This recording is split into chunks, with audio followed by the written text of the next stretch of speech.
warm welcome to David and Richard.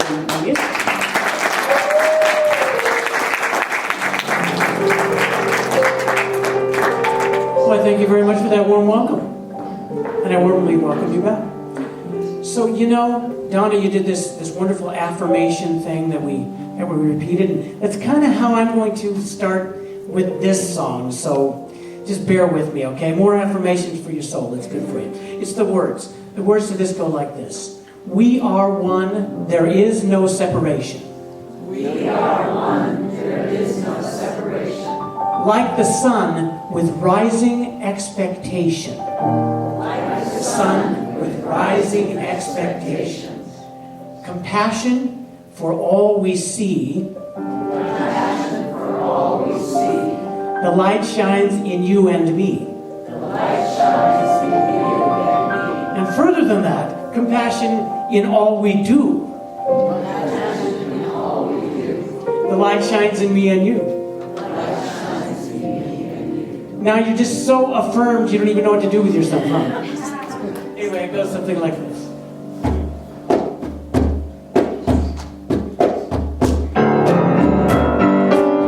You could go ahead and stand up, I think. This is a movement thing. We are one, there is no separation. Like the sun with rising expectation.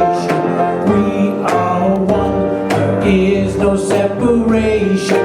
Like the sun with rising expectation. Compassion for all we see.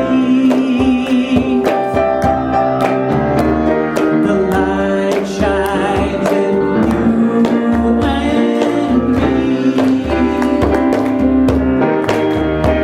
Compassion in all we do. The light shines in me and you. We are one. We are one. There is no separation. Sun with rising expectation. We are one. There is no separation. The sun with rising expectation. Compassion for all we see. The light shines in you and me. Compassion in all we do. Compassion for all we do. The light shines in me and you. One more time. We are one. There is no separation. Sun rising expectation. We are one. There is no separation. Sun rising expectation. Compassion. All we see. The light shines in you and me. Compassion for all we do. The light shines in me and you. We are one.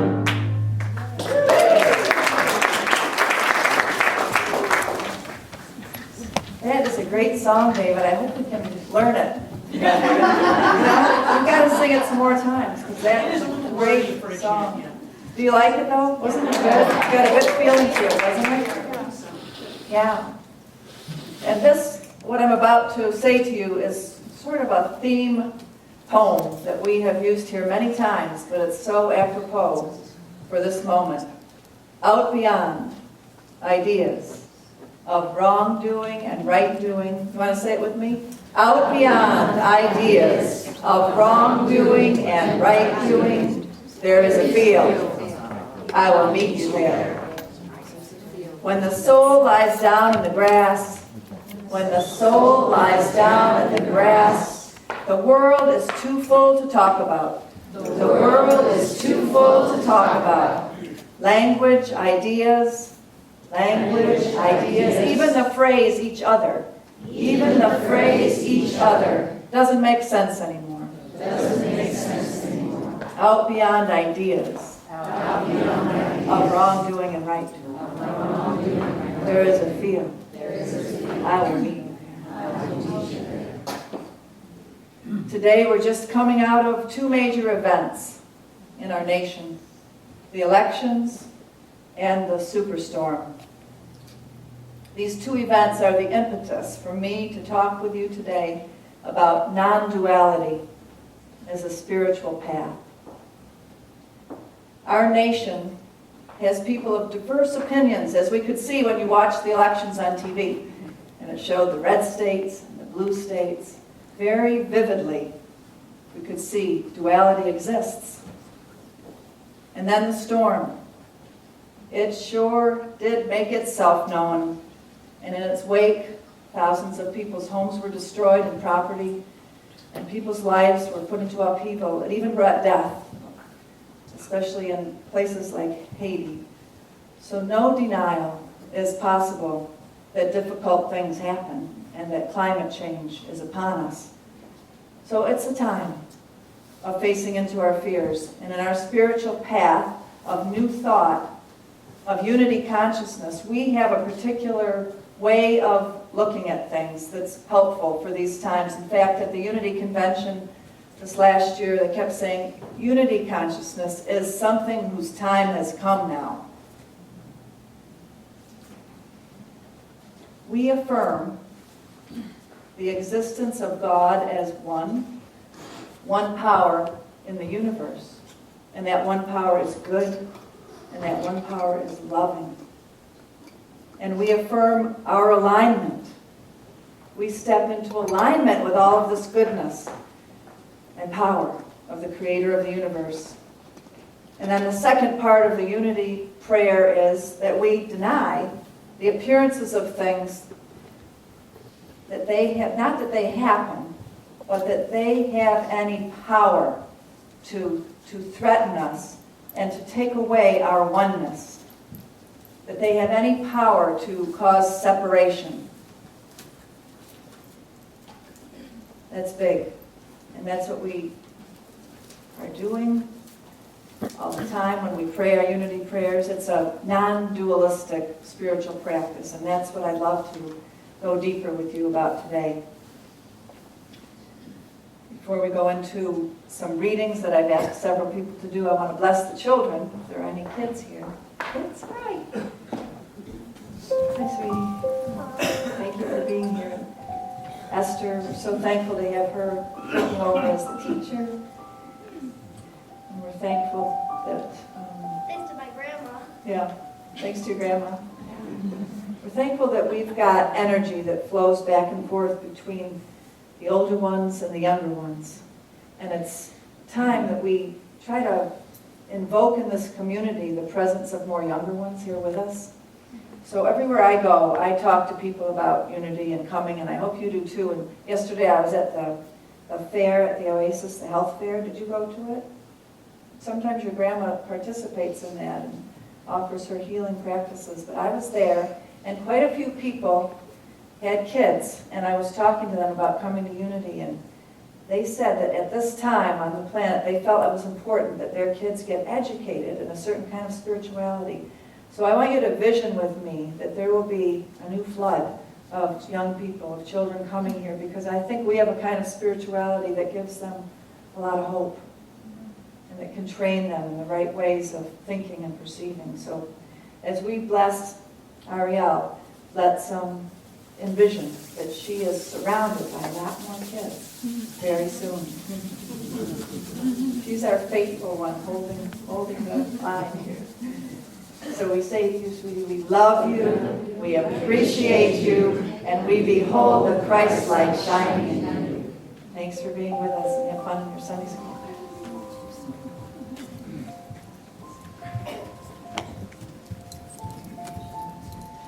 I'm lucky to have my friend visiting from England. I've known Peter Smith since my days of living in Santa Fe, and he's going to come and do a reading for us today. That is, it isn't something that he wrote, but it's an astrologer who was sent to me on email this week, and it's a really great statement of what's going on in these times. So I thought it was perfect that my friend Peter, who's an astrologer, would read this for us. Thank you, Peter.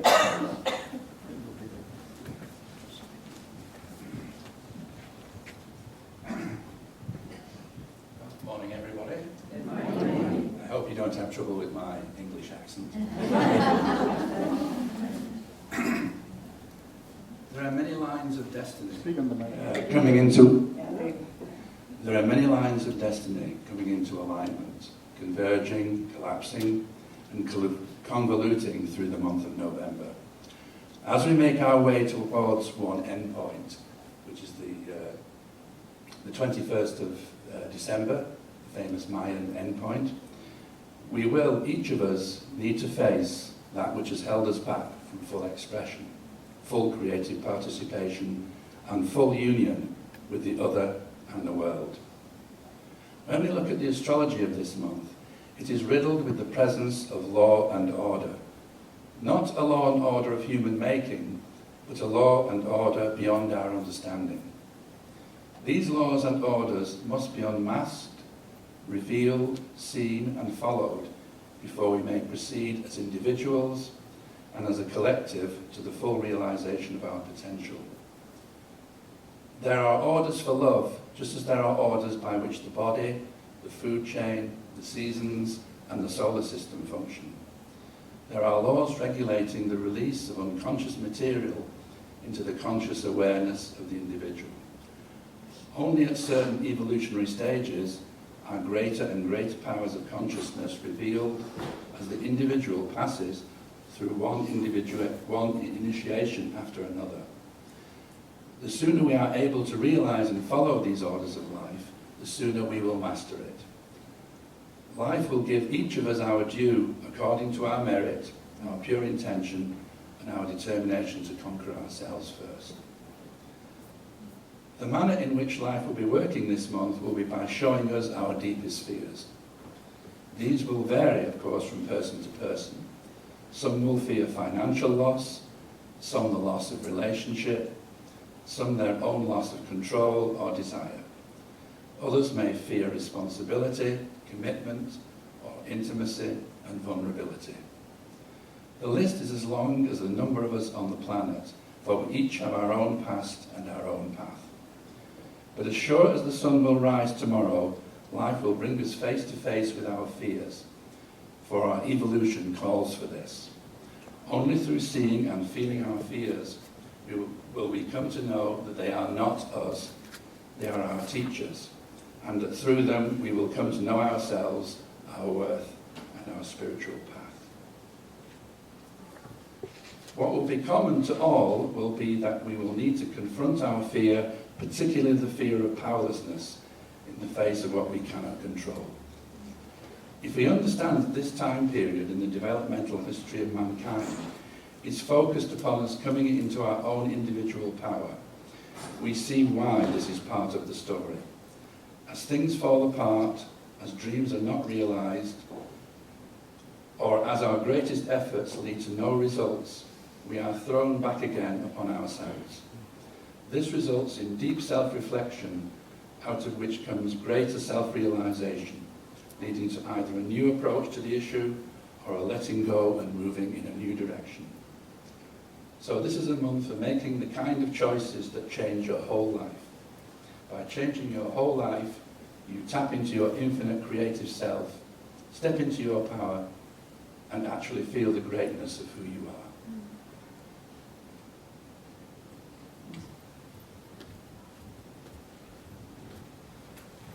Wow, what do you think of that in the month of November? Are any of you feeling that? Yes? Can you relate to it? Yeah? Way? Yeah, me too. And then there's always the Mayan calendar, too. And so here's what's happening with the Mayan calendar. You know, there are these trecenas, they're called. They're 13-day periods, Trey Senas. And each Trey Sena starts with the number 1, but with a different day glyph. As a wave of the 13 heavens, the underlying energy is governed by the first day glyph of the Trey Sena and influences all 13 successive day glyphs. Now, this might sound a little weird to you, but have you been studying the Mayan calendar a little bit and you kind of know what I'm talking about here? So it's important to be aware of the day glyph that comes first in this group of 13 because it sets the tone in a way it's like our intention can be aligned with it so that the energy that's happening during this time period can actually help us. So, does that make you curious to know what this first glyph of the Trey Sena is for this month? It's called Flint. Flint, or the mirror. Etsnab. So the interpretation of this, it's about reflection, being a spiritual warrior, self-sacrificing healer and defender. Mainly it's about facing the truth with strength. To the ancient Maya, Flint symbolized the consciousness of duality, right and wrong, good and evil, faith and fear. The spiritual warrior who through her actions chooses the ethical and moral path. Etsnab is sometimes seen as a flint knife. It can be used for healing, like a surgeon uses a knife, or it can also be destructive, as a fighter uses a knife. So this recognition of the duality allows each of us the opportunity to transcend pain and suffering by choosing to live in a certain way, in joyful gratitude for what comes. In a book named Jaguar Wisdom, it said, "Indeed, it is only when we have become aware of the duality of human existence that we are in fact awakened to the healing potential that lies within all of us. If the sword of consciousness that makes us aware of duality can wound us, it can also heal us. If the sword of duality that makes us aware, if the sword of consciousness that makes us aware of duality, can wound us, it can also heal us." That's what I want to talk with you about today. And I've asked Anya to come and read a poem by Wendell Berry. You know who Wendell Berry is? Anya, would you tell them who Wendell Berry is when you come up?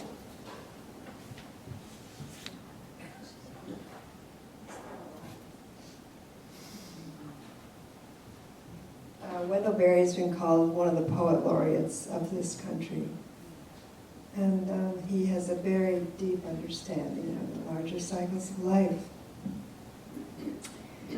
No, no, there is no going back. Less and less you are that possibility you were. More and more you have become those lives and deaths that have belonged to you. You have become a sort of grave containing much that was and is no more in time, beloved then, now and always. And so you have become a sort of tree standing over a grave.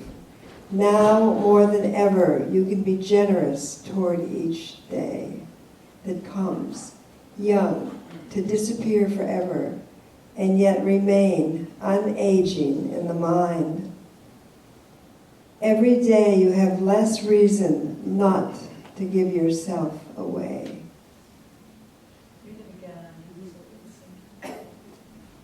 No, no, there is no going back.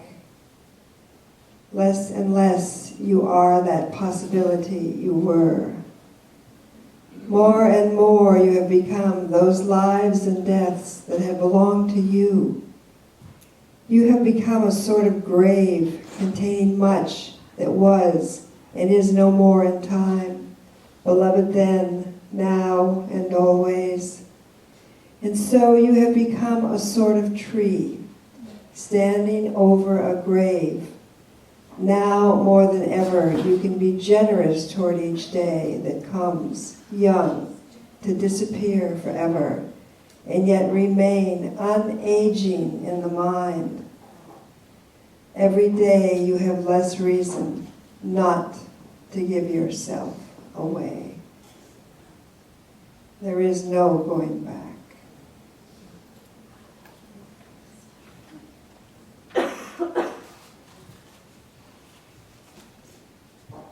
Such a poignant time that we're living in.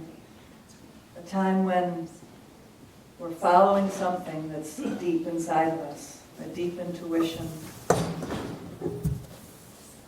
We're at the brink of lots of changes, and life is precious anyway, but it's just that we don't always realize it.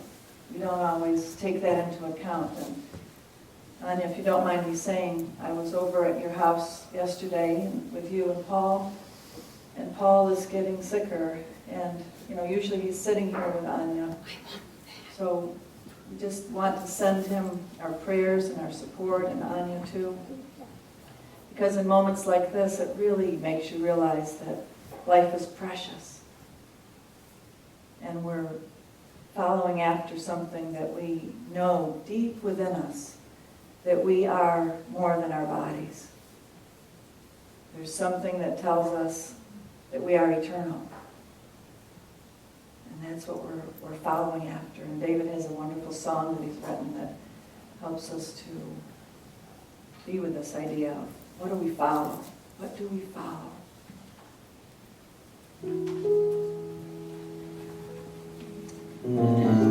Well, this song would not leave me alone. I tried to ignore it. Alan, make sure. It was one day a couple of weeks ago, I had a cold. And I felt bad. So I was trying to stay in bed. And it just kept starting up in my head, so I had to get up and write it down. The voice said, follow.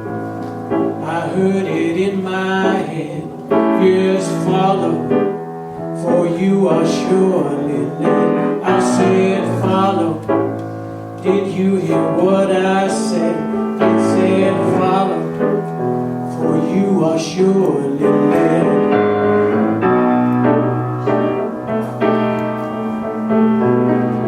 I have a place in me, you have it too. It is filled with the wisdom of ages. There is a voice that we hear in our hearts, and it whispers the truth of the sages.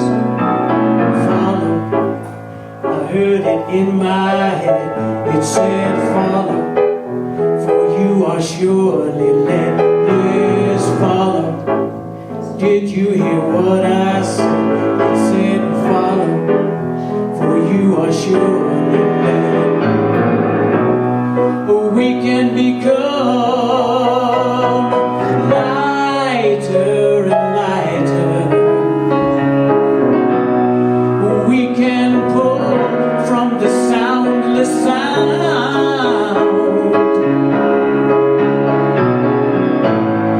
We can sit completely still in movement.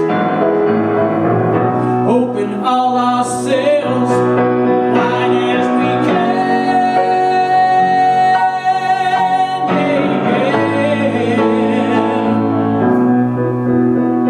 For we are the sky and the earth and the sea, and we blow like a breeze in the mountains. The echoes of love ringing out through the hills, springing up from the earth like a fountain.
talking to you.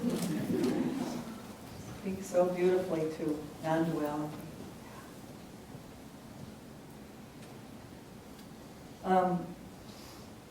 Scripture, a little scripture. What is scripture? You know, it's something that somebody said was a holy word, something important that came through somebody at some time. David, I think that was scripture. A holy word that came through you. Holy words that come through to us sometimes, that wake us up in the night and speak to us. Well, there have been great storytellers and preachers and healers that walk amongst us, and one of the greatest stories of all times came through Jesus, a really familiar story. There was once a man who had 2 sons. The younger son said to his father, "I want right now what's supposed to be coming to me." So the father divided the property between them. It wasn't long before the younger son packed up his bags and left for a distant country. And there, undisciplined and dissipated, he wasted everything he had. After he'd gone through all his money, there was a bad famine all throughout the country, and he began to hurt. He signed on with a citizen there who assigned him to his fields to slop the pigs. And he was so hungry that he would have eaten the corn cobs and the pig slop, but no one would even give him any of them. That brought him to his senses, and he said, "All those farmhands working for my father sit down to 3 meals a day, and here I am starving to death. I'm going to go back to my father. I'm going to say to him, 'Father, I have sinned against God, and I've sinned before you, and I don't deserve to be called your son. Would you just take me on as a hired hand?'" So he did. He got up and he went all the way home to his father. And when he was still a long ways off, his father saw him. And his heart pounding and tears streaming from his eyes, he ran out and embraced him and he kissed him. And the son started a speech to him. "Father, I've sinned against God and I've sinned before you. I don't deserve to be called your son ever again." But the father wasn't even listening. He was calling on the servants, "Quick, bring a clean set of clothes and dress him. Put the family ring on his finger and sandals on his feet. Then get a grain-fed heifer and roast it. We're going to have a feast. We're going to have a wonderful time. My son has come back. Given up for dead, he's alive. Given up for lost, he is found." And they began to celebrate and have a wonderful time. But you know there's another part of the story here. All this time his older son was out in the field, and when the day's work was done, he came in and he approached the house. He heard the music and the dancing, and calling over one of the houseboys, he asked, "What's going on here?" And the servant said, "Your brother has come home. Your father has ordered a feast, barbecued beef, because he has come home safe and sound." Well, the older brother didn't celebrate. He stalked off, sulky and angry, and he refused to join in the celebration. His father came out to find him and tried to talk to him, but he wouldn't listen. The son said, "Look, I've been here so many years, serving you, never giving up, never giving one moment of grief to you, but you've never thrown a party for me. Then this son of yours who's thrown away your money shows up, and you go out and do this big feast for him." His father said, "Son, you don't understand. You're with me all the time, and everything that is mine is yours. But this is a special time, and we need to celebrate. This brother of yours was dead, and he's alive. He was lost, and now he's found." And then Jesus said one more thing. He said, "Now I want you to imagine a woman who has 10 coins and she loses one. Won't she light a lamp and scour the house, looking in every nook and cranny until she finds it? And when she finds it, you can be sure she'll call all her friends and neighbors and say, 'Celebrate with me. I found my lost coin.' Count on it. That's the kind of party that God's angels are going to throw for you when you return to God."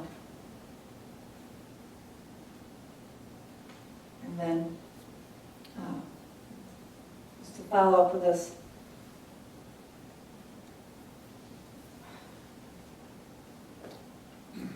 for his church, who was one of my favorite preachers. He died a few years ago at a young age from cancer.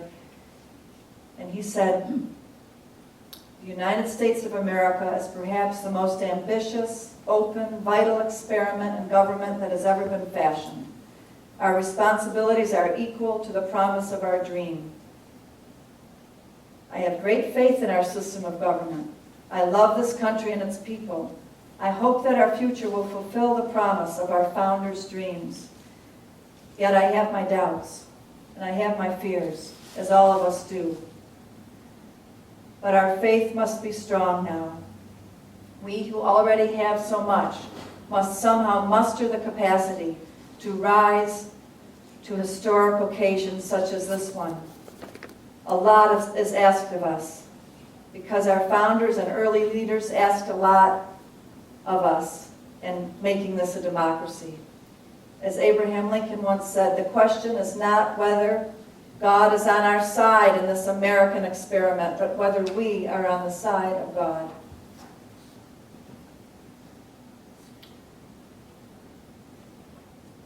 David's going to sing another song, and then I'll tie these two readings together.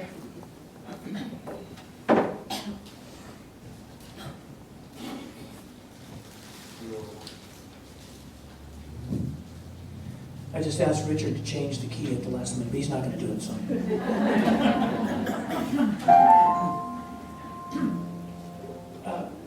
This song was written for the main character in a musical that I'm writing.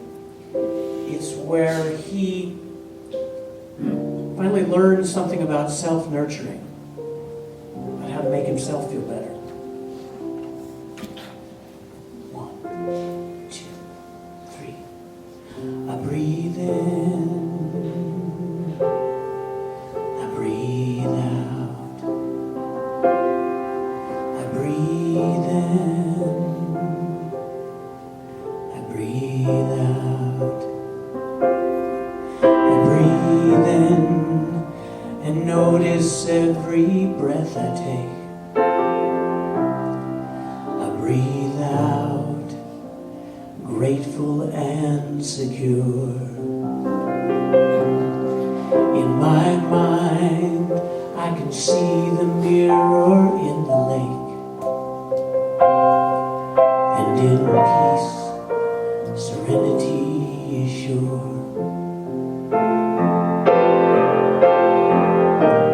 Just for a moment, I find all is well and right in my mind, and I am free when I let go of fear. Nowhere else to go, there is only here. And every day I take another step toward home. I am not alone, for everyone I love is with me here.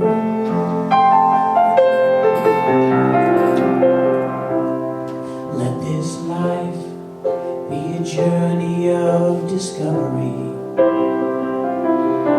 Let each step remind me who I am. Let God's love overflow and cover me. Let each day make me a better man. And in each phase, let me see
I take the measure of all the blessings that come when I heed the call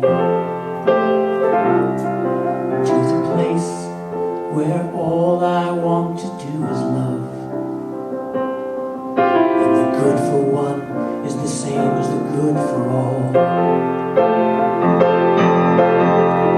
In the coming years we'll understand how we're all a part of the sacred plan. And I am free when I let go of this fear. Nowhere else to go. There is only here. And every day I take another step toward my home. I am not alone, but with everyone I love. And I am free when I let go of this fear. There is nowhere else to go. There is only here. And every day I take another step toward my home. I am not alone, but with everyone I love. Everyone I love, and the earth and the sky and the sea. Everyone I love, and the earth and the sky and the sea. Everyone I love, and the earth and the sky and the sea. Everyone I love, and the earth and the sky and the sea.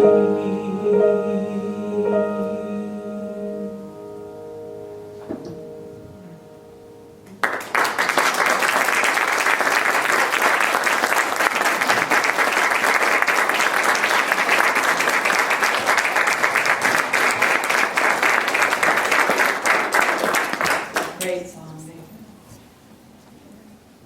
There's no place to be but here. In Ashland, in the United States of America, and right in this moment in our lives. One with the earth and the sky and the sea. Well, when you think about that story of the prodigal son, who do you identify with? Who do you identify with? Do you identify with the son who went away? Do you identify with the father who's welcoming somebody back? Do you identify with the other brother who stayed home? I'm sure it's an archetypal story, so I'm sure we all identify with some part of it. But who do you identify in the United States with the prodigal son? Are the liberals the prodigal son and the conservatives the one who stayed home? Are the conservatives the prodigal son and the liberals the one who stayed home? Who's the father? Where's the father? Is it democracy? So my point is, who's to say, as the Taoist text said? Who's to say who's who in our country and what we're doing? But what we know is that we're all here together. We're all here together, and we all have a great calling. I think that's, for me, why Obama has inspired me, because he keeps talking about the we, not about himself so much as about all of us in this together. But we're in a country that has the red and the blue. We're on a planet that has dualism. Dualism exists just in the fact of night and day. I mean, here on planet Earth, we have to deal with dualism, but the question is how? Let me talk a little bit about what is a spirituality of non-duality. If I'm saying that unity offers us a spirituality of non-duality, what does that mean? Well, I hearken to the science of quantum physics because it's really come along in our lifetime to validate this spirituality of non-duality. It tells us that the fundamental nature of things in this universe is non-dual, is one, that there's this unified field. So spiritual teachers and traditions all over the world have been saying that there is this common essence in the universe. Love, Allah is one. Now science is affirming that the more we penetrate into matter, we see there is no thing. It's not exactly nothingness. It means there's no thing, no object at the core of it all. It's 99.9% empty space. Matter is actually not made of matter. There's no underlying physical world. The world of solid matter is a construct of what? Our minds. Our minds. Yes, and it's made of energy. It's made up of energy, but it's constructed. Everything around us, including our bodies, everything we construct. Ultimate reality, the scientists are verifying, is more on the side of mind, not matter.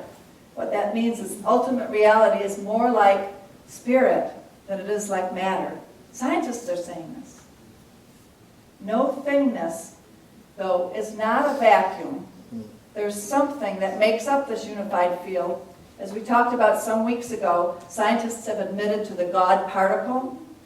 It's not matter, but a non-material unifying principle. We might say unity. There is a seamless wholeness to the nature of reality, a seamless wholeness that scientists are admitting. So if matter does not really exist, if matter does not really exist, what about me? What about you? Do you exist? Actually, not really. Not in the way you think you exist. Because we've been busy on planet Earth, as maybe it could be said of the prodigal son, sinning. In a way, we've been busy constructing a self that is separate from home and from God and from the unified field. We construct a sense of an I. Both Buddhist and Hindu teachings say that our small self that we construct is an illusion. Let's take the example of a newborn baby. A newborn baby, if you've been lucky enough to be with one lately, does not differentiate between its sense of self and its mother. Originally, there is no concept of separation with every baby that's born on planet Earth. A baby has no I, but very soon it's given a name. Now, in native cultures, they hold off giving a name for quite a while, for at least a year, until they see what part of the earth the baby relates to. But we rush to help the child create a sense of a separate self as soon as possible and give them a name right away. And then we create society to support the sense of separate self continuing. And soon we have not only a name, but we have a house and a school and a job and a master's degree from a prestigious university, and then a national identity, so that we always have to distinguish ourselves from one another, to say, I'm special, I am this or that, and I am unique and different. Well, yes, you are. You are. You are. There is indeed an incredible complexity in your physical form, yet the point is that your I-ness is a mental creation at its core. It is your ideas that create your identity. Our I is a concept, an idea. It has feelings and sensations, yes. It all seems very real, but the I is a constructed, built self. It doesn't really have any substance. As the Heart Sutra says, oh dear Shariputra, we could have our name in there, oh dear Norma, form is emptiness. Emptiness is form. It's as if the Heart Sutra was trying to comfort us and let us in on a little secret. Your I is a phantom. There's no core reality to it. And it's trying to say it to us in a comforting way. There's nothing wrong with our creation of form. The whole universe is the unfolding of mind, creating constructs of matter to experience itself in a myriad of forms, right? The only problem arises when we think that we are this form. Do you hear me? The problem arises when we think that we are this form, when we overly identify with our creation. The truer truth is that we are consciousness. We are consciousness, right? Which is the capacity of awareness before it takes form. So I'm not telling you anything you don't know, but we just tend to lean the other direction away from this. We tend to lean toward a reified self, and we don't tend to lean toward this greater awareness.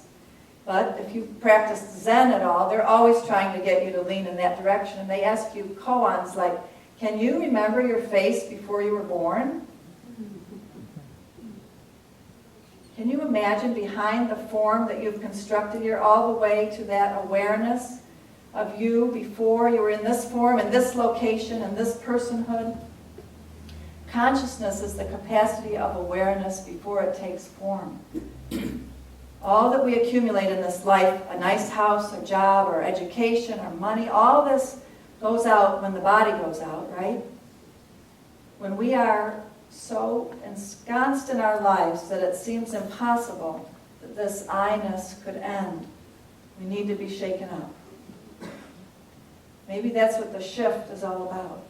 A great shaking, Joanna Macy calls it. A great turning, some others have called it. Well, we humans hang on pretty tight to our concepts of who we are. We have a lot of fear of death. It's a fear of our ego world ending. Have you ever seen a dog sit around worrying about that its death was coming? I don't think they do you? I don't think so. Animals seem to live in this present moment, only moment, but we humans, we have what's called existential anxiety, the dread of death.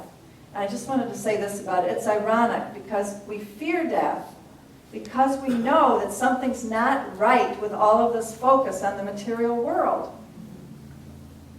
The material world is so, so important.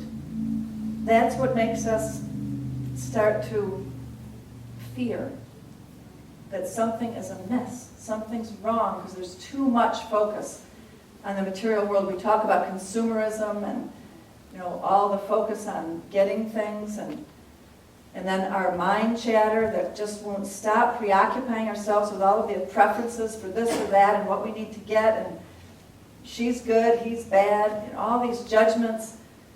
But when we can just slow down and breathe again, like David's song was saying, we start to become aware of something else that's there all the time. Jean Houston calls it the entelechy. The entelechy. It's like an intelligence deep within us. And that intelligence gives us an intuition about our non-substantiality. To our societally conditioned mind, this looks like extinction, the loss of it all. We're resistant to it. We fear we'll be ultimately alone and separated if we let go of what we've been clinging to. Well, when I was in Japan, I had the strange experience of being out of a culture where everything was familiar. But in those days, all of the signs in Japan were in kanji, which is the Japanese, Chinese type writing. And so I couldn't read anything. So I would go on the trains and be surrounded by all the signs and all the billboards, but I couldn't read any of them. And so I wasn't having an identity reinforced all the time. I wasn't being fed ideas of what I needed to have and what I needed to buy. Once in a while there's a picture I could understand. But for the most part, I started to feel really free.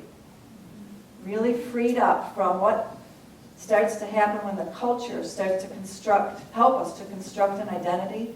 Nisha was telling me that we are inundated with ads. Do you remember the figure of how many ads come across the internet? 11 billion a month. 11 billion a month? 11 billion a month you're being inundated with. So, no wonder that it's hard to separate ourselves and feel apart from this culturally created reality of a self. But non-duality is something that can only really be achieved when you fully embrace duality. So we have to let it be okay that there is this consumeristic side of our culture, that there are sides of our culture that we don't like or that we don't agree with. This is the whole thing about the shadow and the light. It's about embracing wholly the problem of our duality and working towards the solution, non-duality. But the further we get down this path of working with the light and the dark, you realize that to ultimately help yourself, we have to help others. That we have to let go of our judgments of who's right and who's wrong. And we've just got to start helping everybody. Ultimately, we have to stop the impulse in us that's been searching in a driven way to make sense of everything and to put things into its categories of right and wrong, of it must be this way and it can't be that way. But the deconstruction of our ego, of ourself, is quite a process. And I just want to say a brief moment of how to do it, how to do the deconstruction. So I've been talking about the need for it, how to do it. Well, it's given to us in Buddhist teachings. It's very clear, which is one thing that really drew me to Buddhist teachings when I was young. It gives a clear pathway to how to do these things. Whereas Christian mysticism, a lot of times we know we need to go into the dark night of the soul and deconstruct, but it doesn't really tell us how. But in Buddhism, this is what it says, that the deconstructive process, taking the ego identity apart, has to go in the opposite direction of what happened to us when we were a baby. So you heard me talk about that the baby starts with having a sense of its own body as separate from the mother, and then the baby has feelings, and it starts to feel like, oh, I'm crying for a bottle and I want to be fed, and I'm feeling this strong emotion, and then the bottle doesn't come right away, and then I start feeling angry and I cry more. So the baby has feelings, and then the next thing that happens is the baby starts to form thoughts which become like, well, maybe my mother doesn't love me. Maybe the world isn't such a good place. And then the baby might go into forming thoughts like, yeah, the world is dangerous, I better harden up and protect myself. You know what I mean? That's a progression that can happen in our growing up lives. Duality gets created. So the deconstruction of it goes in the opposite direction. So it starts out here with a worldview like that. So we've got to start looking at our world differently and start to question our judgments about what's right and what's wrong, the dualities in our world, in our nation, and in our greater world. So that's the first thing. Start to question your judgments. Second thing is that we have to draw it back to our own thoughts. Or our feelings. No, our thoughts first.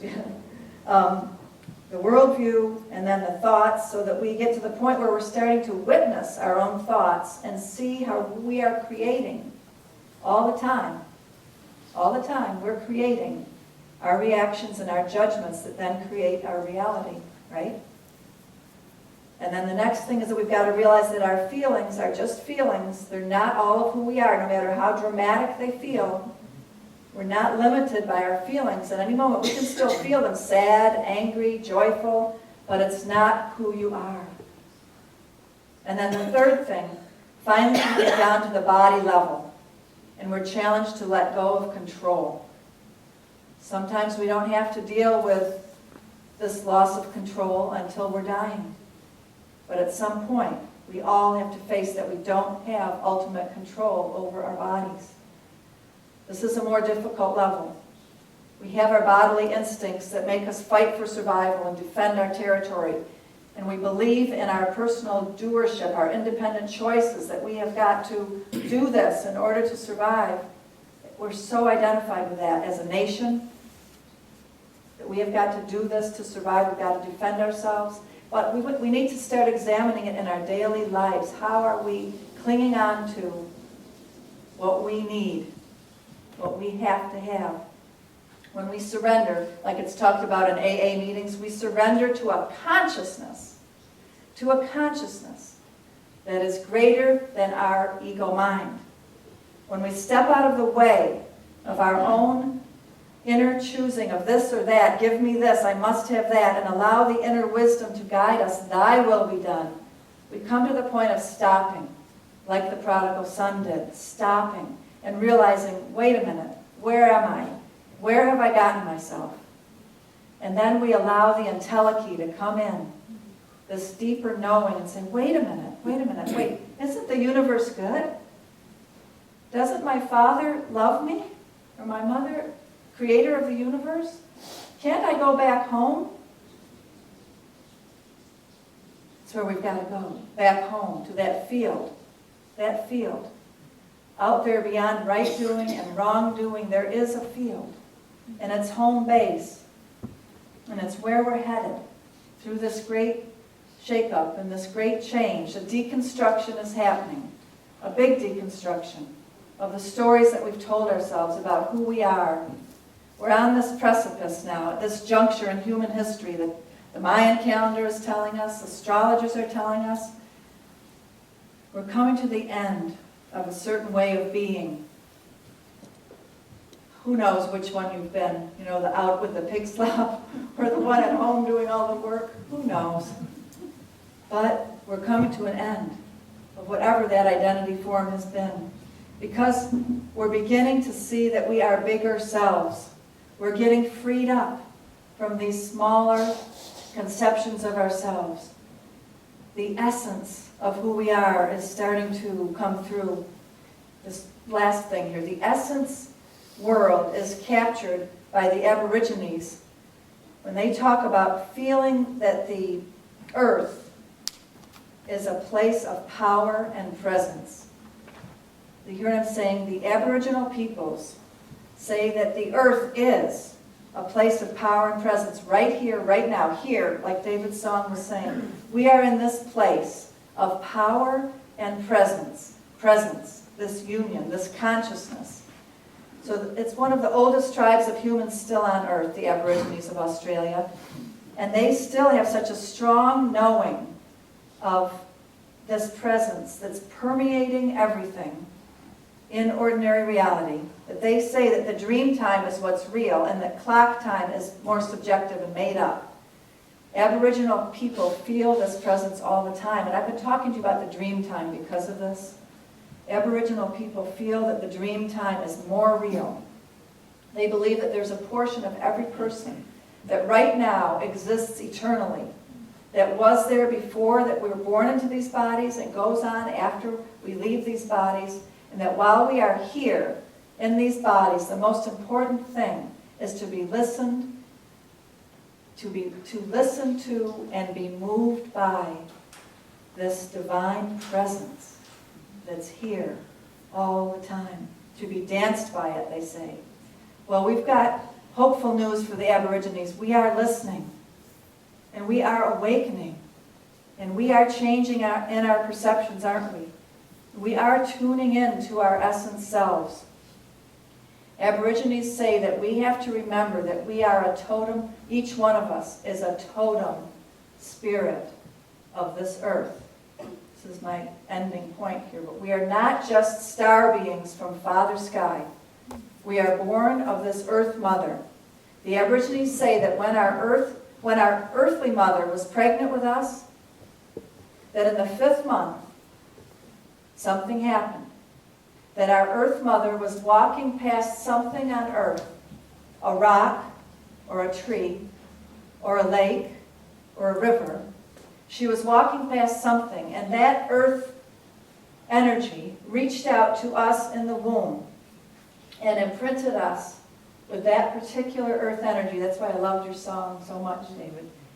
That we get imprinted with a particular earth energy 5 months in the womb. So the earth is a living being, and she is sacred, and she took part in forming who we are. The earth is our mother, is a more profound statement than we have yet imagined. You have not just the genetic inheritance of your human mother and father, but you might have the genetic inheritance of a forest, or a particular tree, or a lake, or a river. The spirit of this place is your contact to the presence, to the energy of the cosmos. You are the presence or the aura of something on earth. The Aborigines teach us that the power and presence of that place is in you. It's your home base in you. It's your equilibrium position to which you can always return. So having a place on earth that we are a part of gives us a stable equilibrium, no matter what storms are coming, no matter what identities are getting deconstructed. There is this place within that is the mother's essence energy in you.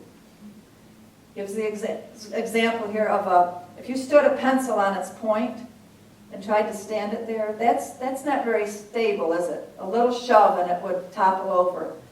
But if you picture a heavy picture hanging on a point in the wall, a nail, that nail is pounded into the wall, the heavy picture is hanging on it, and you can shake that picture and it'll come back to an equilibrium point. Your everyday mind is like the pencil. Your everyday mind is like the pencil. It's less stable than your mind that is grounded in the earth presence, okay? Our everyday mind is constructed around the material world. Do you get what I'm saying? So much goes into constructing our everyday mind around the material world that's not very stable. Your everyday mind actually has the shadow of groundlessness. Don't you feel that? What's constructed all around us in our consumer world is actually pretty groundless. It pretends that it's so stable and secure and that if we just put our faith in what we have in this material world, we'll be okay. No. Grounding in the presence is focused on another center that allows you to swing with the changing of events and always know you are one with the essence. That is true grounding. The presence organizes our overall direction and yet allows us to be flexible and zigzag in life according to the needs of the changing circumstances. So the Aboriginals tell us that we each have a presence about us that feels like a totem earth energy. Do you have a grrr? Do you have a rock? Do you have a flow? What is it about you? I'd like to explore this now in a meditation. What is it about you? Your true self, your earth energy that was born in you in your mother's womb. What is it about you? Who are you really? What is this earth energy that you have in you? Richard's going to play his beautiful flute to help us just go inside of ourselves for a moment, because it's in going into the silence that we can listen more deeply, that the worldly noises fade out and our busy mind can let us go for a moment. So let's explore our own sense of earth presence, that stabilizing effect that's inside of us. Sitting there, feeling yourself in the chair, start to take a deep breath and become aware of the smaller movements inside of you, the micro movements.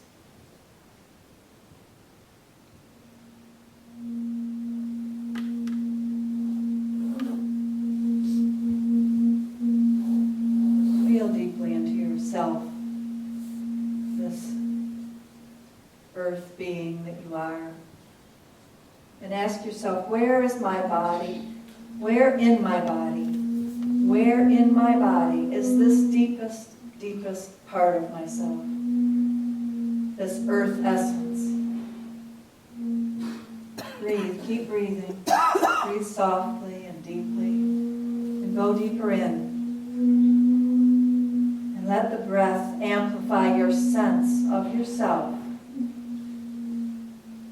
That is your earth essence. Deeply, deeply in you.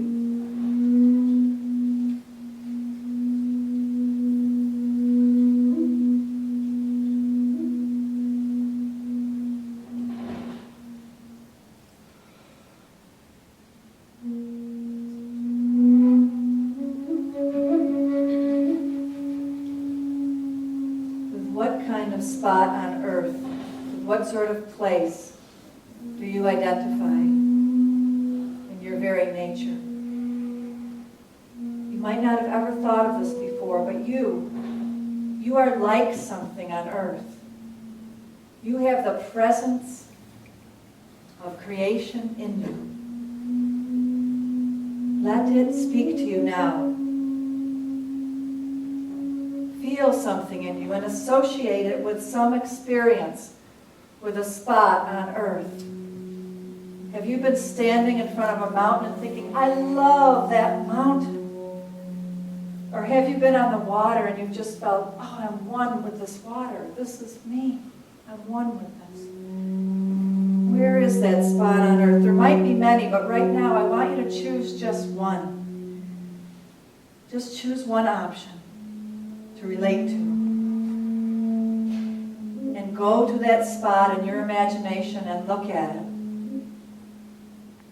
Feel it. Become one with that area. What is it like to be that earth spot? What power or presence does it have? Is it quiet or loud? Dark or light? Is it vast or is it enclosed? Is it high or is it deep? And so on. Note everything you can about the feeling of the presence of this spot that you are.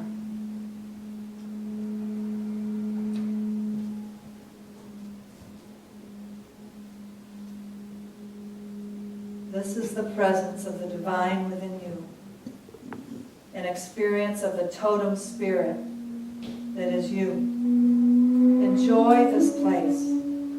Feel it some more. Let it move in you and inspire you. And now I want to ask you another question. What is the difference between the feeling that you get from this spot and the feeling that you have during your ordinary day when your mind is racing about doing a million things, seeing a billion advertisements on the internet? What is the difference between the feeling of this spot and that ordinary day-to-day way of being your, so to speak, normal self? Because this presence mind or this totem spirit of this earth spot is probably something that is much more typical of you over long periods of time. This is your home. This is who you really are, okay? You need to return here often. It's your most stable spot. Perhaps one you've always been seeking. Know that it's there. It's there. It's in you from birth.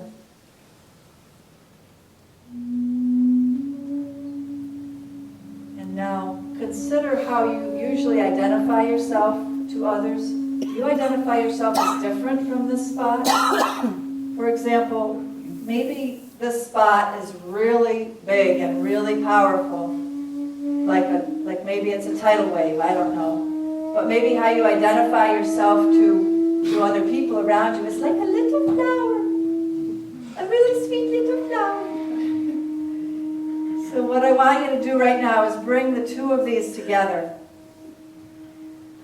Maybe you have this little flower floating on top of the big wave, or maybe if your everyday mind is kind of rigid and clingy, and you find that your earth spot is a huge mountain, well, maybe you can have one little rock there represent the rock, the part of you that's clinging, and then the big mountain be the feeling of your greater self.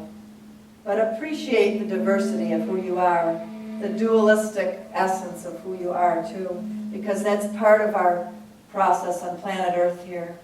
We have to be it all. We have to be it all. And we're taking it all home. Everything we experience.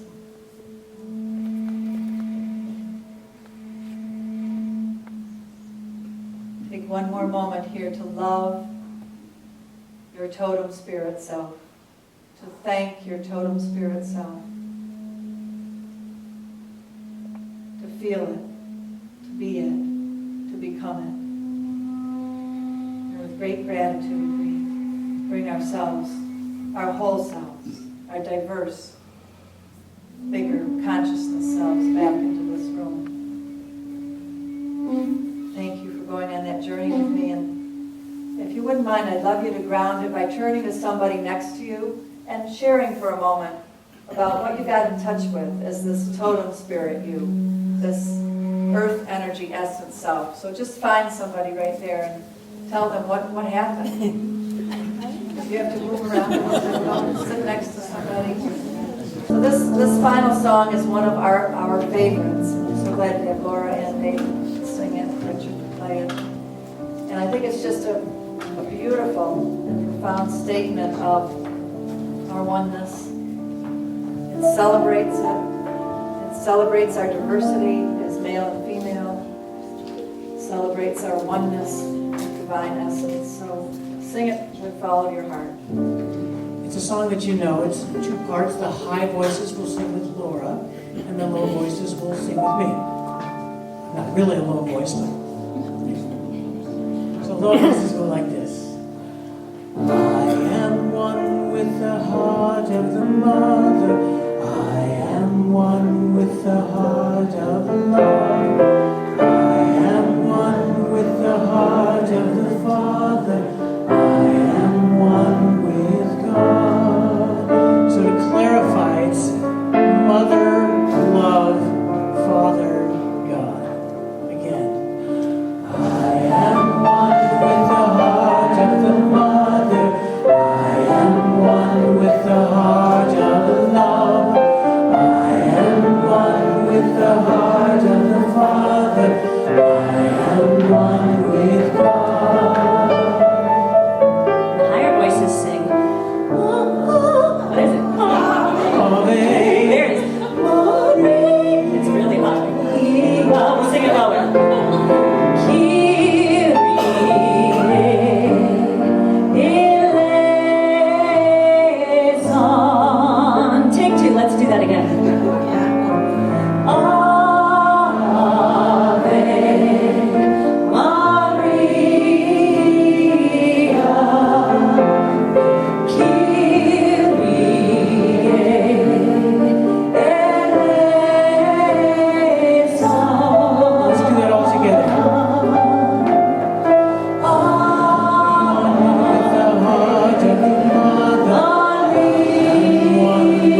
closing prayer. Holy Spirit, our Mother, Father, God, we know that you love us, all of us. That you love us, prodigal, and the one who stayed home. That you run out to greet us as soon as we turn toward you. May we feel this kind of love in our hearts. From this day forward, may we feel this kind of love for every single one. For every possible form of humanity. May our hearts race and pound when we see them coming home. May we run out to greet them and do a huge feast, a huge celebration, because we are all coming home. All over this planet, every nation and every government, every race, male and female, young and old. We are all coming home now. We are all breathing the same breath of the Holy Spirit, of our Mother Earth, into the deepest recesses of our being. With every breath we take, we're being cleansed. Our physical selves, our mental selves, our emotional selves are being cleansed, and we hold this focus of attention on this divine breath within us, this divine I am presence. And God, help us to surrender to the perfection of the true reality of your love on this planet and in this universe. I am one with the divine heart of the Mother, and I am one with the divine heart of the Father. I am one with all the company of heaven, and I am one with every man, woman, and child evolving on this sweet planet Earth. From within the silence of our hearts, let us affirm together, I am a beloved child of God. I am a beloved child of God. And all that my Father, Mother, God has is mine. And all that my Father, Mother, God has is mine. I am my I am presence. I am my I am presence. And I am one with the I am presence of all humanity. And I am one with the I am presence of all humanity. And now with the power that we've raised here, let's invoke together this I am presence of every soul that is in any way associated with the governments on our earth. Let's invoke the great beings of light associated with the divine government on this planet. Invoke the beloved ascended masters guarding the evolution of planet Earth. Beloved ones, we speak directly to you. Come, sustain and expand the portion of the divine plan, which is our soul's destiny. I invoke the entire company of heaven to direct their full gathered momentum of loving and illuminated presence to the feelings, minds, and worlds of all governmental and business leaders throughout the planet. Governmental and business leaders throughout the planet. Through the power and presence of God, the I Am, we intend that the divine government shall manifest now. Do we intend that? Yes. And that all humanity shall follow the will of God, the lover of this universe, in reverence for all life and for the highest good of all concerned. Blaze on, sacred fires of God's will. Divine illumination, come through us now. Come into the electorate and the governmental officials of all the nations, and let every person feel and tangibly express the power and wisdom and love of our Mother, Father, Creator God flowing through them as children of the divine.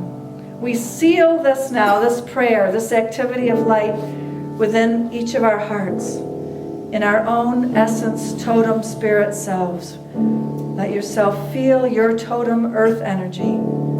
And know that you are here to expand this prayer daily and hourly, 1,000 times 1,000-fold, with every breath we take, because victory is ours in love governing this planet. And so it is. And so it is. Beloved, I am. Thank you for being here today. We won't get into our big circle, but let that be our benediction for today. Amen. Please have fun talking.